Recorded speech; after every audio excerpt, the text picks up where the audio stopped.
So I really appreciate this comment because you are pointing to an important distinction that often gets lost in these conversations. And you're right, not all reinforcement is bribery, and not all external input is going to undermine intrinsic motivation. So human behavior always exists in context. Something in the environment either increases or decreases the likelihood of a behavior happening again.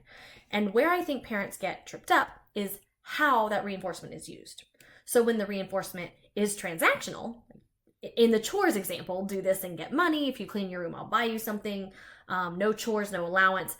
Then the child's brain learns that the behavior itself isn't meaningful, and the motivation becomes external and conditional, right? But what you are describing is different. And statements like you gave, thank you for helping our family, or you stuck with that even when it was hard. Notice how accomplished you feel right now. Those are not transactional statements. Those are attunement statements. They help children connect their effort to the impact of the behavior and the internal experience. So that is what is increasing the intrinsic motivation. And what I call those statements that you gave is quality praise, which is actually a strategy that I teach in my cooperation toolkit when parents are having a hard time getting their kids to cooperate without bribing or threatening or paying them or punishing them, so that they can use attunement and phrases like that to build intrinsic motivation.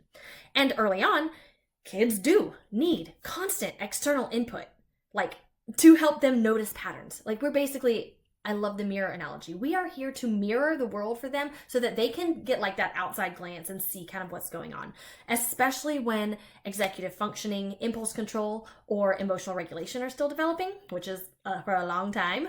And over time, when that input shifts from controlling how your kid does something or making them do it to their awareness of something that needs to happen, it does support intrinsic motivation and does not replace it. So yes, reinforcement matters. And the key question is not, are we reinforcing? Because we're always reinforcing, either positively or negatively, right? It is, are we reinforcing the contribution and the meaning, or are we reinforcing compliance just for a payoff? So that is the distinction.